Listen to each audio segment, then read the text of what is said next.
Hello বন্ধুরা, Shrabani Bengali কিচেনে সবাইকে স্বাগত। আজ আমি আপনাদের সঙ্গে একটা নতুন রেসিপি শেয়ার করছি। আম সত্ত্বের ফ্লেভারের পায়েসটা বানাবো। এটা আমি আম ছাড়াই বানাবো আর আম সত্ত্ব ছাড়াই বানাবো। এটা একটা নতুনত্ব রেসিপি। আর এই রেসিপিটা বানাতে গেলে কী কী লাগছে আমি বলে নিচ্ছি। আপনারা ভিডিওটা প্রথম থেকে শেষ পর্যন্ত দেখতে থাকুন। কী কী উপকরণ লাগছে আমি বলে দিচ্ছি।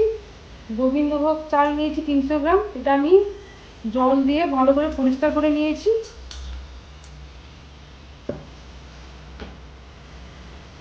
নারকেলকে একটা গোটা নারকেলকে আমি গ্রেট করে নিয়েছি।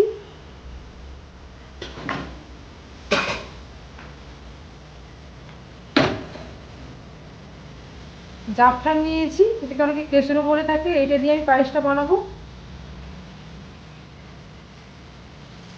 আর যেটা হচ্ছে আম আদা বাটা দিয়ে বানাবো। আর কী কী লাগছে বলে নিচ্ছি। কিশমিশ নিয়েছি, কিশমিশ 50 গ্রাম নিয়েছি।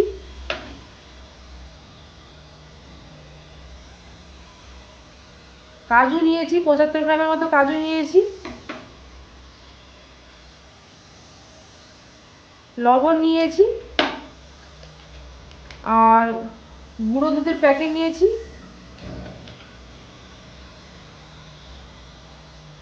আর চিনি 150 গ্রাম নিয়েছি। একদম প্রথমে হাঁড়িটা বসিয়ে দিলাম। আর এই বাটির এই বাটির 6 বাটি আমি জল দেবো।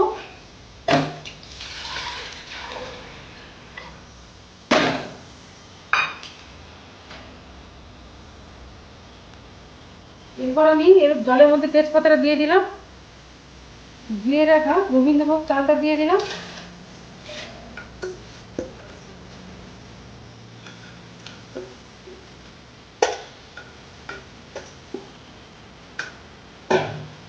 দিয়ে ভালো করে মিক্স করে নেব। দিয়ে ঢাকনা দিয়ে দিলাম। 20 থেকে 25 মিনিট বাদে আমি ঢাকনা খুলে দেখবো সেদ্ধ হয়েছে নাকি। 20 মিনিট বাদে আমি ঢাকনা খুললাম। চালটা সেদ্ধ হয়েছে নাকি দেখবো। চালটা একটু সেদ্ধ হতে বাকি আছে। এইবার গ্রেট করে রাখা নারকেলটা দিয়ে দিলাম।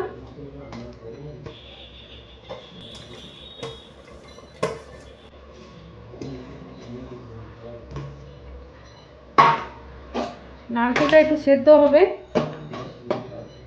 আবার আমি 5-7 মিনিটের জন্য ঢাকনাটা দিয়ে দিলাম। 5 মিনিট বাদে আবার আমি ঢাকনা খুললাম। নারকেলটা সেদ্ধ হয়ে এসছে। এইবার আমি গুঁড়ো দুধটা দিয়ে দিলাম।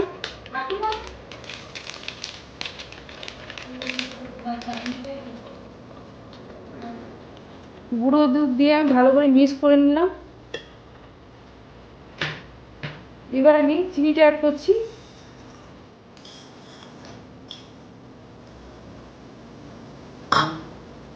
চিনি দিয়ে ভালো করে মিক্স করে নেব।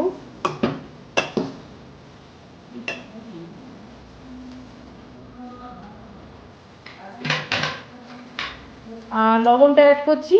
1 চামচ লবণ দিলাম। আর 1 চামচ 3 চামচের মতো লবণ দিলাম।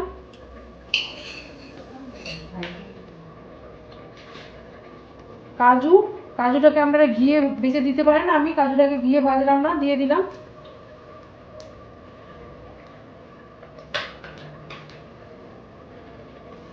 কিশমিশটা দিয়ে দিলাম। গ্যাসের ফ্লেমটাকে মিডিয়ামে রাখবো।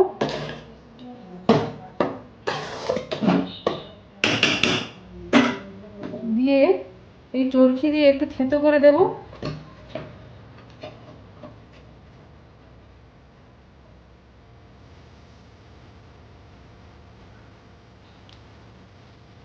এইবার আমি ভালো মতো বেটে নিয়েছি আর চরকি দিয়ে আমি থেঁতো করে নিয়েছি। কিছু চাল গোটা থাকবে আর কিছু চাল আধ ভাঙা থাকবে। আর এইবার হচ্ছে আমের ফ্লেভার আমি কোনো বলেছিলাম। এই যে আম আদা বাটা নিয়েছি। এই আম আদা বাটাটা দিলে আম সত্যের মতো ফ্লেভারটা আসবে। আম ছাড়া আর আম সত্য ছাড়া কিন্তু আমি এই পায়েসটা বানাচ্ছি।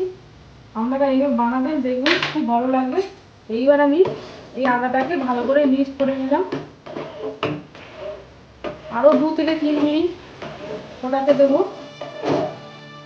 তারপর আমি ঘিটা অ্যাড করবো। 2 থেকে 3 মিনিট আমি আদাটা দিয়ে ফুটিয়েছি, আর এটা কন্টিনিউ নাড়তে থাকবেন। আর যেহেতু দুধটা দিয়েছি, চালটা বসে যাওয়ার সম্ভাবনা থাকে বেশি, তাই কন্টিনিউ নাড়তে থাকবেন। এইবার আমি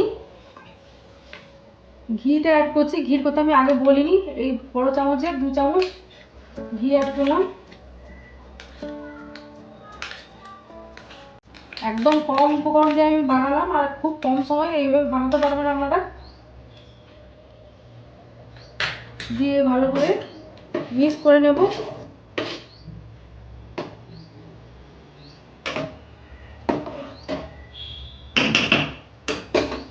এইবার আমি জাফরানটা দিয়ে দিলাম।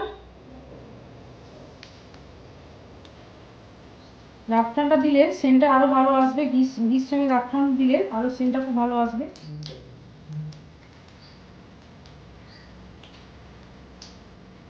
দিয়ে ভালো মতো মিক্স করে নিলাম। এইবার আমি গ্যাসটা অফ করে দিলাম। জাফরান দিয়ে আমি বেশিক্ষণ ফোটাবো না, তার গন্ধটা বেরিয়ে যাবে। এবার আমি কিছু সময় এটা ঢাকনা দেবো। তারপর 2 থেকে 3 মিনিট বাদে আমি ঢাকনা খুলে দেখাবো। 2 মিনিট বাদে আমি ঢাকনাটা খুললাম।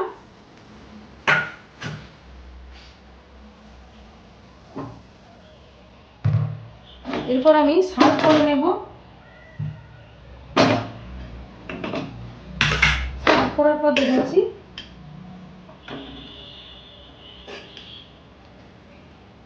ঘি, জাফরান আর আম আদার সেন্টটা এত সুন্দর গন্ধটা বেরোচ্ছে, একদম আমসত্ত্বের ফ্লেভারের পায়েসটা হয়েছে।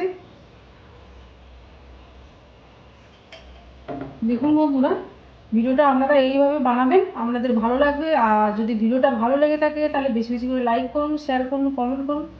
আর নতুন নতুন রেসিপি পাওয়ার জন্য সাবস্ক্রাইব করুন। Thanks for watching.